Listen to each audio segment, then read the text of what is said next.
జ్ఞానజ్యోతి. ఒకప్పుడు విద్యానగరంలో అనన్య అనే విద్యార్థిని ఉండేది.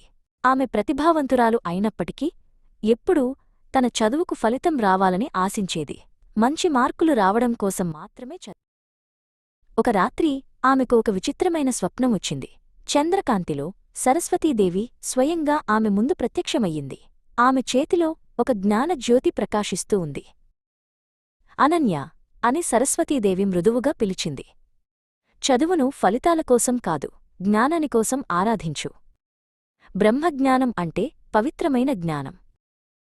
నీవు ఆ జ్ఞానాన్ని పొందాలంటే ముందుగా నీ అజ్ఞానాన్ని పారద్రోలి నీలోని చైతన్యాన్ని తెలుసుకోవాలి అని దేవి చెప్పింది.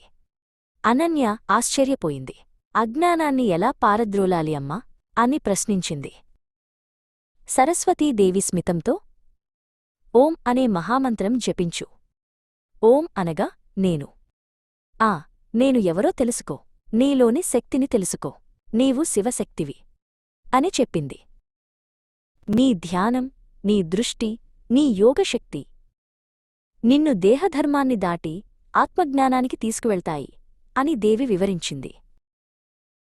స్వప్నం ముగిసింది. కాని అనన్య హృదయం మారిపోయింది. ఉదయం లేవగానే ఆమె మొదటిసారి చదవడం ప్రారంభించే ముందు ఓం అని పలికింది. ప్రతి పాఠం చదివే ముందు సరస్వతీదేవిని జ్ఞాపకం చేసుకుంది. ఆమె చదువు పట్ల దృక్పథం పూర్తిగా మారిపోయింది. మార్కుల కోసం కాదు, జ్ఞానాన్ని స్వీకరించేందుకు చదవడం మొదలుపెట్టింది. అలా చదువులోనే కాదు, జీవితంలోనూ ఆమె ప్రశాంతతను, ధ్యానాన్ని పెంచుకుంది. కాలక్రమంలో అనన్య ఒక గొప్ప ఉపాధ్యాయురాలిగా మారింది. తన విద్యార్థులకు ఓం అనే మహామంత్రం అర్థాన్ని, జ్ఞానం యొక్క పవిత్రతను నేర్పేది. గ్రామంలోని ప్రతి పిల్లాడు కూడా ఆమె దగ్గర చదవాలని కోరుకున్నాడు.